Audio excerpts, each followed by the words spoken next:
She posted the photo last week. She was barefoot on the back porch, sitting on the swing I built during her recovery. Same wood, same chains, same spot where she used to sip tea after chemo. Now she's laughing in someone else's arms. Some guy I've never seen, probably Jason. Her caption said, "Finally breathing again." That hit harder than the image. That swing? I built it to give her a place to sit outside when she was too weak to walk. She used to cry there. One time she bled through her nose and shirt and didn't even react. She was just staring at the trees, whispering that she was tired of fighting. I told her I'd fight for both of us. And I did. I fought like hell. I handled everything. Sold my truck. Closed down my shop. Woke up at 3 a.m. to wash bedsheets soaked in sweat. Called the insurance people twice a week until they stopped answering. I sat with her during the infusions, held her hand while she screamed through bone pain, waited 6 hours for labs while she slept on my shoulder. Every time I looked at her, I told myself she was going to live, that it would all be worth it, that we'd have a second chance. When the doctor finally said, "Clear," I cried like a child. She didn't. She just stared out the window. I should have noticed right then. Something had already shifted in her. She started walking more, alone, even though she used to ask me to carry her to the bathroom. She started getting dressed up, just to get some air. She picked fights over little things, what I cooked, what I said, how I looked at her. One night she slept on the couch and said she just needed to reset. I asked if she was okay. She said she felt like she had come back to a life that didn't fit anymore. I said we could change anything she wanted. She didn't answer. Then came Jason. At first, he was just a name from her online cancer group. Someone who understood. I didn't ask questions. I thought maybe she needed someone to talk to about stuff I couldn't understand. I was wrong.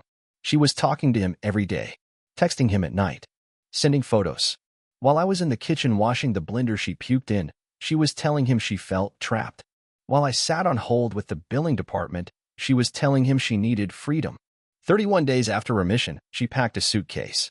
She said she was going to California for a few weeks to think. She didn't ask. She just said it, like it was a decision she'd made a long time ago. I stood there with the same silence I had in every hospital hallway. She kissed me on the cheek, told me I was good, told me she was grateful, told me this wasn't about love, it was about her needing to live. Then she walked out. I found out later she moved straight in with Jason. Through a mutual friend, then through texts I wasn't meant to see. She'd been planning it for months. Since chemo. She had used me to get through the worst part, then left when she was well enough to go chase the version of herself she thought cancer had stolen. Except it wasn't stolen. She gave it away. Now she sleeps in the house I sold to pay her medical bills. That house is supposed to be gone. I lost it in the second mortgage. Turns out Jason bought it. He made her dream come true with the same money I lost. She gets her second life, her blank slate, and I get to watch it in photos. Her smiling, barefoot, dog in her lap, arms around a man I've never met, in a place I bled for. I don't feel angry. Not really. I feel hollow. Like something I believed in died, and I was the last one to notice. She lived. I broke. That's not a metaphor. That's the fact. The signs were small. Easy to miss. Easy to explain away when you're exhausted and trying to believe everything's fine. It started with the headphones. She wore them more often after treatments. Said she was listening to meditation podcasts, guided breathing, cancer recovery affirmations. I believed her. Why wouldn't I? I wanted her to feel better. I didn't ask what exactly she was listening to. I didn't check her phone. I didn't want to be that guy. Then she started locking it. Her phone. The same phone I used to answer for her when she was too weak to lift it. Suddenly, she was very private. Needed space. She said she was journaling, thinking, finding herself again. I told her I understood. But I didn't. I just accepted it, because she was still fragile and I didn't want to push. She stopped touching me. I chalked it up to the trauma. I figured she needed time. Healing. Rebuilding trust in her body. One night I reached for her, and she flinched like I was a stranger. Said she was tired. Said she didn't feel like anyone's wife. Just a patient who got stuck in someone else's life. I apologized. For what? I don't even know. For reaching. For still wanting her. For being too much or not enough. She started dressing better. Not for me. For herself, she said. At first, I thought it was good. She used to wear oversized sweats and scarves all the time. Then came the makeup, the tighter jeans, the yoga pants that weren't for yoga. The perfume I hadn't smelled in years. She didn't wear that when we went to dinner. She wore it when she left the house to walk. Once she came back late. Said she got caught in traffic. It was a lie. There's no traffic in our neighborhood after 9 p.m. I didn't say anything. I made her tea and told her to sit down.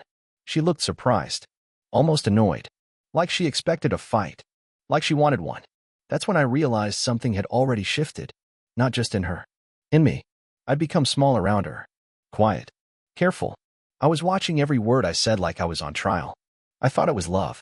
I thought it was patience, but it was fear. I was afraid to admit that the woman I saved didn't want me anymore. Jason's name came up one night while she was laughing on the phone.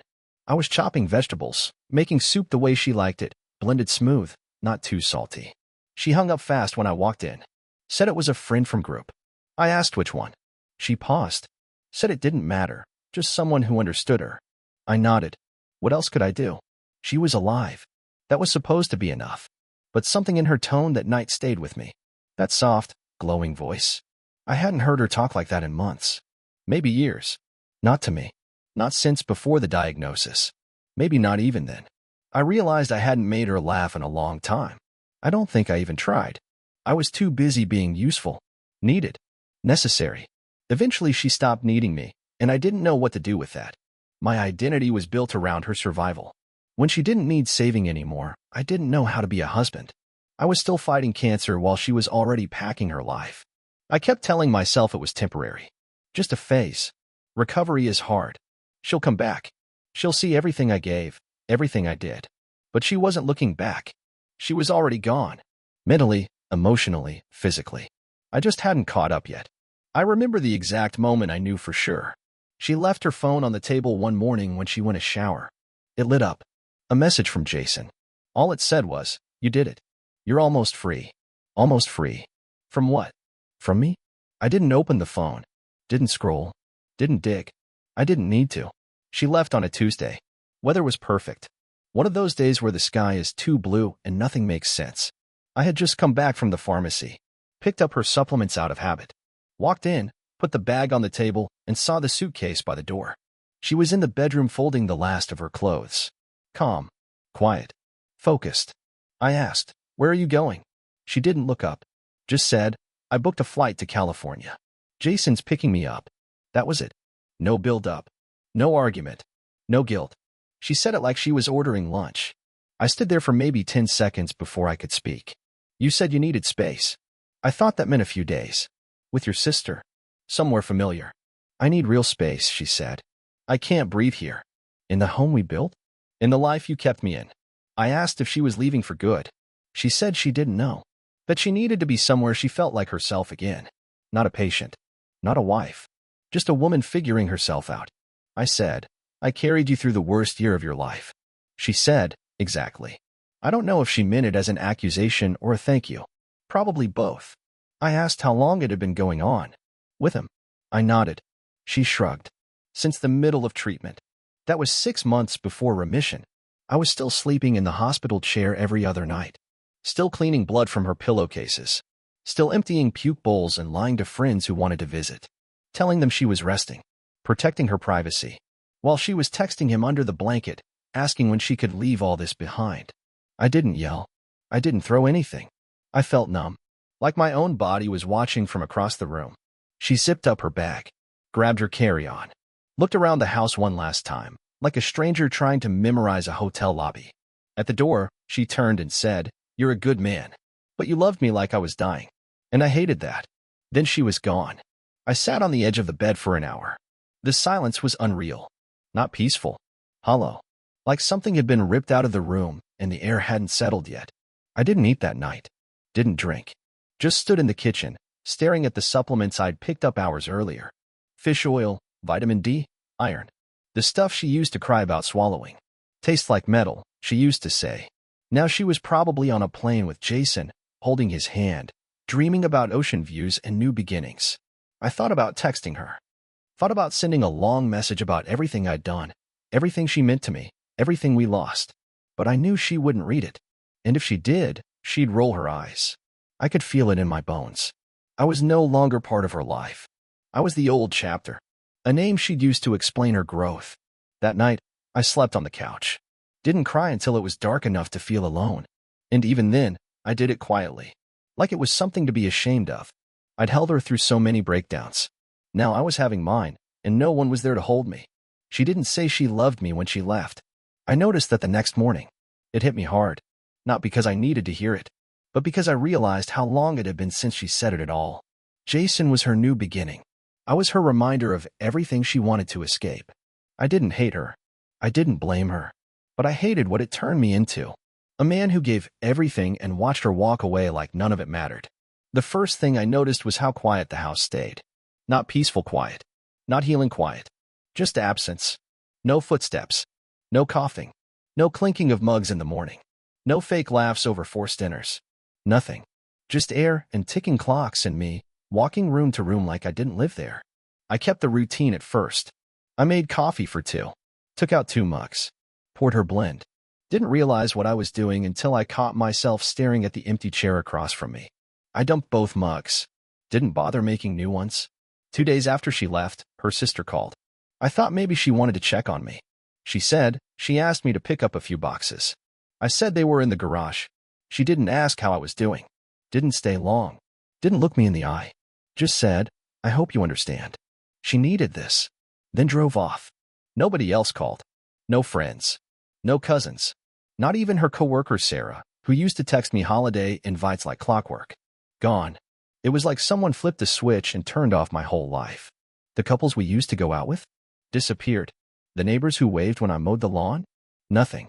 It was like I'd become a cautionary tale. Like people thought sadness might rub off on them if they got too close.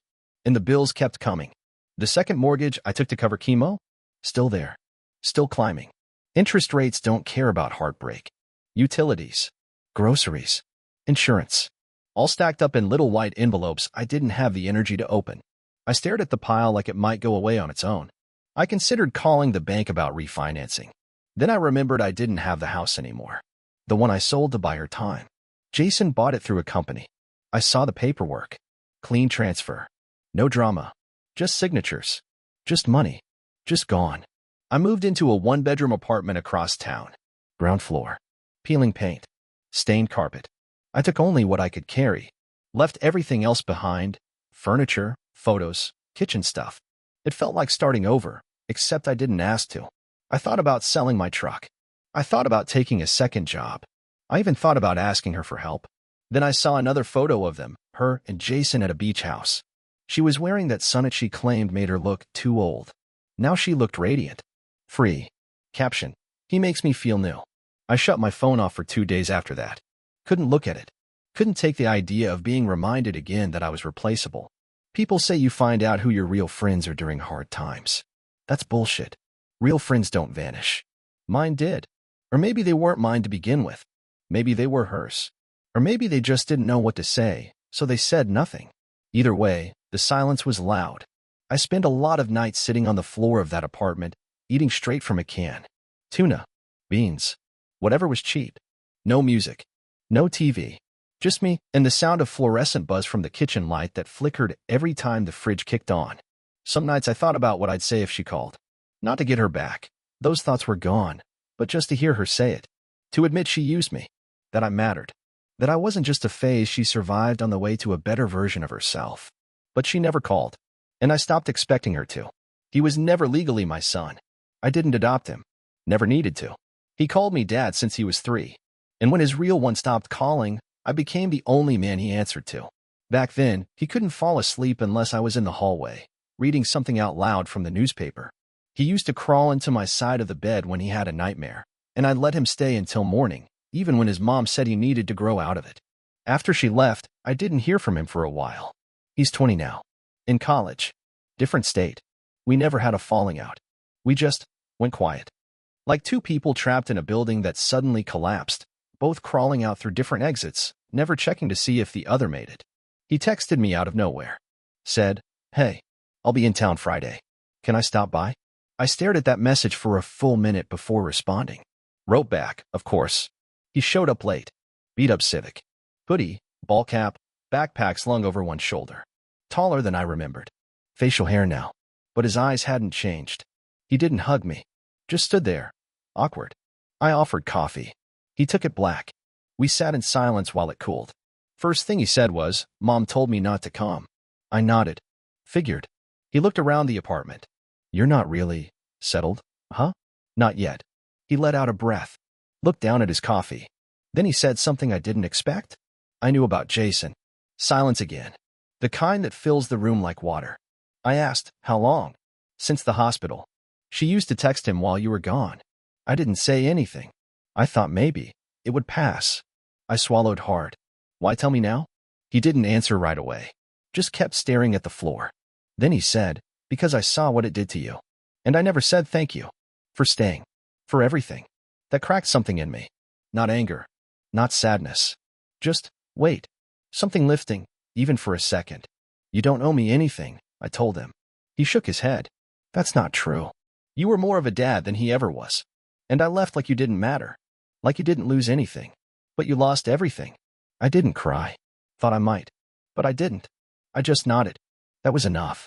He stayed for 2 hours. We didn't talk much more. Watched part of a game on mute. Then he left. No promises. No plans. Just, take care of yourself, okay? And he was gone. That night, I slept deeper than I had in months. Not because anything changed, but because someone finally said it out loud. I mattered. Not to her. Not anymore. Maybe never. But to him, I was the one who showed up. And in the middle of all that wreckage, that counted for something. I didn't know it yet, but that was the first moment I started coming back to life. The pain didn't stop. The bills didn't disappear. The loneliness didn't ease up overnight. But something cracked open. Not hope. Just space for it. 2 nights later, he texted again. Said he'd been thinking about what he said. Said he meant it. That it wasn't just guilt. That he missed me. I didn't respond right away. I just sat there, staring at the screen in my hand, and let that message exist without rushing to answer it. It was enough to know he was thinking about me at all. The next weekend, he called. First time in almost a year. We talked about nothing, just sports, the weather, what his roommate had cooked that week. It didn't matter. It wasn't about the content. It was the sound of his voice. His laugh. The way he said, yeah, when he agreed with something. Like old times. I started cleaning the apartment again. Not for anyone. Just because I finally cared. I unpacked the last box I hadn't touched since I moved in. It had old pictures inside. Her. Him. Us. I kept the ones with him. Put the rest back in the box, taped it shut, and shoved it into the back of the closet. A week after that, I got a letter in the mail. Handwritten. No return address. Just my name on the envelope. Inside was a note from her. Not long. Just enough to reopen everything. She wrote, I'm sorry for the way I left. I know I took more than I gave. I know I never said thank you. I don't know if it matters now, but I want you to know I was scared. Not of dying. Of surviving. You were the only thing that kept me grounded. And I ran from it. I'm sorry. I read it once. Folded it. Put it in the drawer. I didn't text her. Didn't call. Didn't feel the need to. Somewhere in all this mess, I started running again. Just a mile at first. Then 2. Then 5. I bought new shoes. Started eating better. Nothing dramatic. No reinvention. Just movement. Quiet motion forward. There were still bad nights. Days when it all came rushing back. Times I woke up angry or hollow. But now, there was something next to that darkness. A little space. A little room to breathe. Not forgiveness. Not yet. Just clarity. And the first outlines of peace. It's strange how some moments feel like the bottom, and then you find out the floor keeps dropping. I thought the worst part was her leaving. Turns out, it wasn't. The worst part was everything that followed. Slow and silent and humiliating in ways I didn't expect. Because after she left, after he left, after the letter, after the quiet nights and the muted games, I still hadn't reached the end. The money ran out faster than I expected. The savings were already gone. I knew that. But what I didn't see coming was how fast desperation replaces pride. I took a job unloading trucks at night. Didn't tell anyone. I worked with kids half my age who thought I was just another burnout with a bad back. Maybe I was. I didn't care. I didn't talk. I just showed up, lifted boxes, sweat through my clothes, went home. There were mornings I couldn't get out of bed. Not because I was tired. Because I didn't see the point. You give everything you have to someone, and when they go, it feels like they took your reason with them. I'd lie there staring at the ceiling, waiting for a reason to stand up. Sometimes the only reason was rent. The apartment stayed quiet.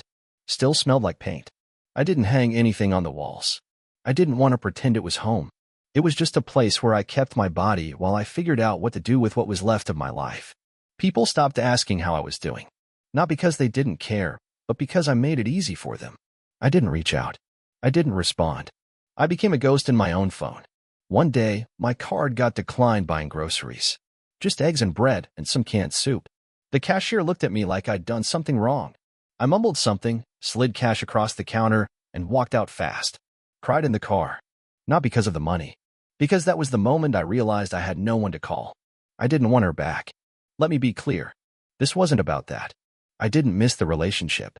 I missed being someone who mattered to someone. I missed the rhythm of waking up for someone else, of making 2 cups of coffee, even if the second one stayed untouched. I kept running. That was the one thing I didn't stop. Every other day, in the early morning when the streets were dead, it wasn't about health. It was about movement, about making my legs hurt more than my heart. One morning, I passed a woman walking a golden retriever. She nodded. I nodded back. Next time, she smiled. The time after that, she said hi. That was it. That was the conversation. But it felt like proof that I was still here, still seen. Then I got sick. Nothing major, just a fever that wouldn't break and aches in all the wrong places. I missed 3 shifts. Almost lost the job. Lay on my mattress for 2 days straight with no one to check if I was alive. I looked at my phone, thinking maybe I could call the kid, just to say hi, maybe hear his voice. But I didn't want to pull him back into my mess. He had his life. He didn't owe me anything more than he'd already given. So I waited, got better, went back to work. That was the hardest part. Not the cancer, not the betrayal, not the leaving, the silence, the long stretch of time where nothing happens, and you wonder if this is just what your life is now. That part almost broke me, but it didn't. Because one morning, I ran further than I ever had. No music, no stopwatch, no thought, just forward. And for the first time, I didn't feel like I was running from something. I felt like I was running towards something. I just didn't know what it was yet. It started with a knock. Not a metaphor. A literal knock. One short, one long, then silence. I hadn't heard that pattern in years, but my body remembered it before my mind did. Used to be her knock. Back when she'd forget her keys or come home from the store with arms too full to fish them out. She always knocked like that. I froze. Couldn't breathe for a second. Just stood there in the kitchen, holding a chipped mug with lukewarm coffee I didn't want. Another knock. This one softer. It wasn't her. It was the neighbor. The woman with the golden retriever. The one I passed on my runs. The one who started nodding, then smiling, then saying hi. She held a Tupperware container and smiled like it wasn't weird to show up at someone's door with homemade lasagna. Said she made too much. Said she noticed I hadn't been running the last few days and figured maybe I could use something warm. I didn't know what to say. I hadn't had anyone knock on my door in months. I took the container. Said thanks. She didn't push for conversation. Just smiled again and left. Her name was Emma. I didn't know that yet. The lasagna wasn't amazing. A little dry. But it was warm. And it was made by someone who noticed I was gone. That was the crack. Next time I saw her on my run, she asked how I was feeling. I said better. She said good. Then asked if I wanted to join her and some friends for a game night the following weekend. Nothing big, just neighbors. I almost said no. I had a dozen reasons lined up. Work, bills, fatigue, not in the mood. But I said yes. It felt like lying. I spent the whole week thinking of excuses to cancel. Wrote 3 versions of a text I never sent. But Saturday came, and I went. Her apartment smelled like vanilla and something baking. There were 4 other people there. A couple in their 50s, a divorced guy who made bad jokes, and a nurse who worked night shifts. No one asked about my past. No one asked why I lived alone or why I looked like someone still grieving. They just handed me a beer and asked if I knew how to play cards. I didn't talk much. Just watched. Listened. Laughed once. Emma walked me back to my door. Said she was glad I came. I told her thanks. That was it. The next week, she dropped off cookies. The week after, I returned the Tupperware with banana bread I found a recipe for online. It came out bad, but it didn't matter. She smiled when she got it. Said, now it's a trade. It wasn't dating. Not even close. But it was something. Something that lived outside my pain. Something that didn't ask me to talk about cancer or betrayal or bank accounts or silence. Just, how's your day? Or, you should try this recipe. I started fixing things in my apartment. Hung a picture. Tightened a loose cabinet. Bought a rug. Small things, but they felt like claims. Like I was planting flags in my own space. I didn't tell her about my past. Not yet. But one night we sat outside on the curb with coffee, and she told me about her ex. How he walked out during her first miscarriage. How she stopped believing in people for a while. How she started again. She didn't ask me to share, but she made space for it. A week later, I told her about the hospital. Not everything, just the broad strokes. She listened, didn't interrupt, didn't give me advice. Just nodded at the right parts and stayed quiet through the worst ones. After that night, I slept without waking up once. First time in a year. She never asked about her. Never said her name. I don't think she had to. Emma didn't fix me. She didn't save me. She didn't rescue me from the fire. But she walked through the smoke to hand me a glass of water. And somehow, that was enough to keep going. Not healed. Not whole. But moving. And for the first time, I didn't feel like I was moving alone. One evening after a run, I found a note taped to my door. It just said, "You ever want to talk? I'm around." No pressure. No name. No number. Just that. Her handwriting. I didn't knock that night. Didn't know how to. But I folded the note and kept it in my wallet. Like a reminder that the world wasn't done with me yet. She invited me to another gathering 2 weeks later. This one was smaller. Just her and the nurse and one other neighbor. We made tacos. I cut vegetables. I burned the shells. We laughed. At the end of the night, I stayed behind to help clean. That's when she asked what I used to do for work. Not what I did now, what I used to do. I told her about the carpentry business. About my first job building custom shelving units out of my garage. How I got into renovations, full kitchens, whole houses. Told her how I lost it all. She didn't flinch. Just said, "That's good work." It was, I said, until I let it die. Doesn't mean it's gone. Just means it's waiting. It was the first time anyone had said something like that to me. Not false hope. Not pity. Just a reminder that maybe, some part of me still had a future. That night, I made a list. 3 small things I could do in the next month. Nothing huge. Just something to move toward. Fix the leaky faucet in the bathroom. Refinish the table I found on the curb. Look into part-time work doing odd jobs. They weren't goals. They were lifelines. And I started to realize something. The road back didn't look like it used to. It wasn't about rebuilding the same life. It was about learning to live in the ruins without being buried by them. That's what Emma gave me. Not escape. Not answers. Just enough air to take the next breath. The truth is, I knew. Not all of it. Not Jason's name. Not the messages. Not how far it went or how long it had been happening. But something in me knew she was already gone while I was still holding on. There were little things. The way she stopped looking at me when she spoke. The way she waited a second too long before answering my questions. The way her body shifted when I entered a room, tense, unreadable. Like she was always bracing for something. And still, I told myself stories. She's tired. She's scared. She's healing. I convinced myself that if I just did more patience, more presence, more silence, she would come back. Not just to the house, but to us. To me. I gave her space. I gave her privacy. I gave her the benefit of every doubt. And then I gave her everything else. People talk about red flags like they're warning signs. But sometimes they're comfort blankets. You wrap yourself in them because they're familiar. Because naming them would mean admitting what you already know, that you're alone in something you thought was shared. One night, about a year before she left, she told me she couldn't sleep. Said her mind was too loud. I offered to sit with her, maybe put on music, read something. She said no. Said she needed to be alone. So I left the room. Sat in the hallway. Just outside the door. Didn't make a sound. Just waited. An hour later, I heard her laugh. Soft. Quick. Not like she'd seen something funny. More like she was letting herself be someone else for a second. I told myself maybe she was watching a video. Maybe texting a friend.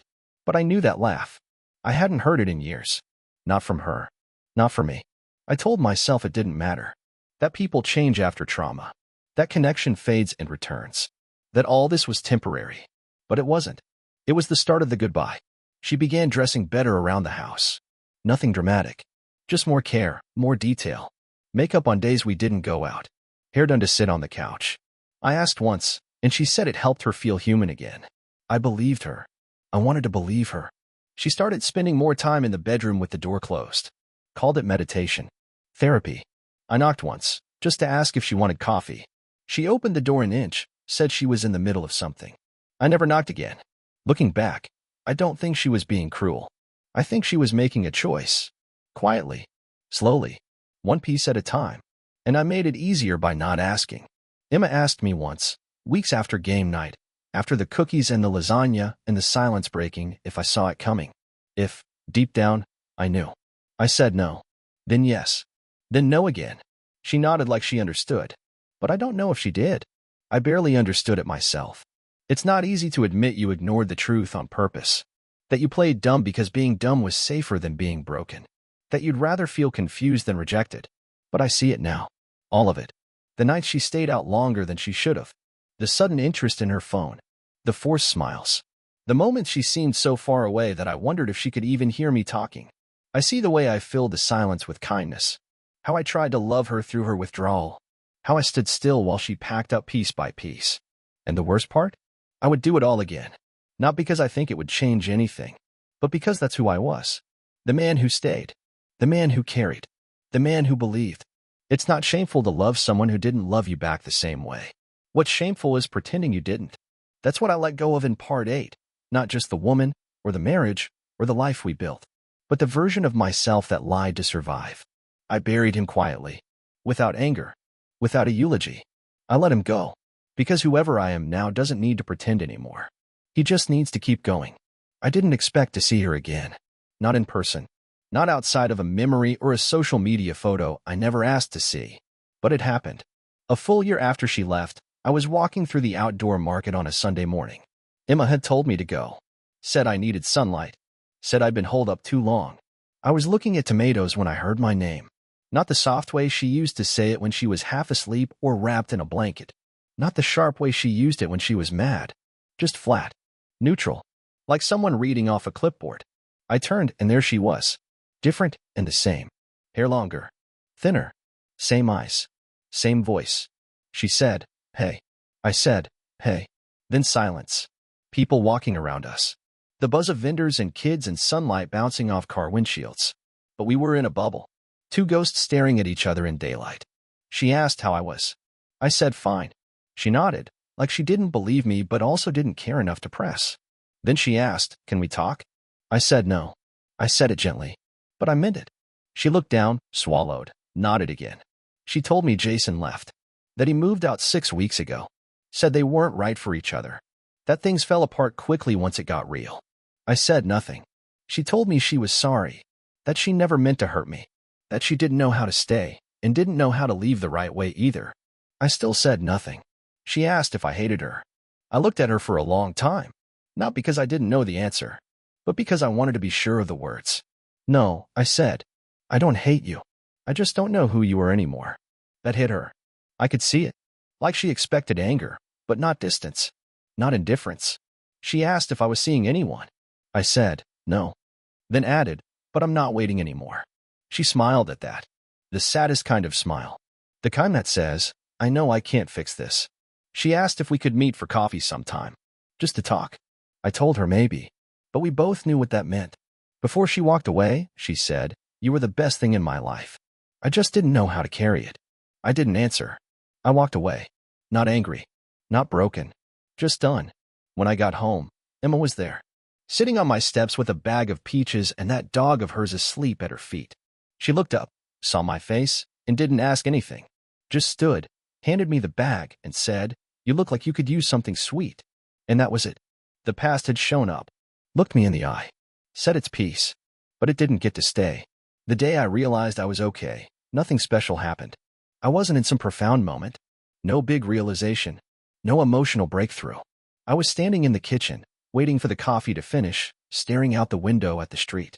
The sky was gray. The sidewalk was wet. A squirrel was dragging half a bagel across someone's lawn. And I just felt fine. Not amazing. Not thrilled. Just calm. Even. Present. The kind of quiet that used to scare me, because it meant she was pulling away again. But now it didn't mean anything except what it was. Silence. That was the win. Not the job I picked up restoring old furniture. Not the little garden Emma helped me plant on my fire escape. Not the group of people I saw sometimes on weekends for cards and coffee. Just this. Peace without explanation. It took longer than I want to admit to get here. Took losing someone I loved. Took losing parts of myself. Took walking into silence and letting it ring until it softened. Emma and I never had a conversation about what we were. That's probably why it worked. No pressure. No roles to fill. Just time. Space. A rhythm that made room for both of us. Sometimes she stayed over. Sometimes she didn't. Sometimes we walked her dog together and didn't say much. Other times we laughed so hard I forgot how quiet my life used to be. She knew everything. Not because I dumped it on her, but because it came out slowly, the way truth does when you're not forcing it. She never tried to fix it. Just listened. And when she did talk, it wasn't advice. It was presence. The kind of presence I used to give. The kind I thought no one would ever give me back. I still think about her. The one who left. Not often. Not with pain. Just the way you remember a place you used to live. The layout. The view. The feeling of the door under your palm. She reached out again. Sent a text after 8 months. Just said she hoped I was well. That she was going to be moving soon. A fresh start. I read it once. Deleted it. Not out of anger. Just because it didn't belong in the life I was building. I didn't need to tell her anything. She already knew. I had made it through. I didn't come out richer. Or stronger. Or wiser. But I came out more honest. And in the end, that was enough. The shop I worked at part-time started giving me more hours. Then I started getting clients on the side, people who wanted furniture fixed, restored, or built from scratch. Word spread. Nothing big. Nothing viral. Just small, steady work. Honest work. Emma helped me make flyers. She said my hands made quiet things. Things that stayed. I like that. I spent less time thinking about what I lost. More time building what was in front of me. I started taking photos of the pieces I made. Not for a website. Just for myself. Proof that something useful could come from what I still carried. One night, I stood in front of my mirror and realized I looked different. Not younger. Not older. Just more. Here. Like I'd arrived in my own skin after years of being late to my own life. I emailed my stepson. Sent him pictures of the furniture. Asked about his semester. He wrote back within an hour. Told me he was proud. Said he was coming home that summer and hoped we could grab dinner. I said I'd like that. I started going to the market more often. Not because I needed anything. Just because it was mine now. The place I saw her didn't hold weight anymore. It was just another Sunday. And the world didn't shrink around her shadow anymore. I ran into her again once. She smiled. I smiled. We kept walking.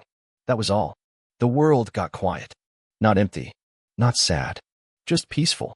And maybe that's the best thing anyone can ask for after everything falls apart. The peace to begin again without needing to rewrite the past. I didn't fix everything. Didn't rebuild everything. Didn't win anything.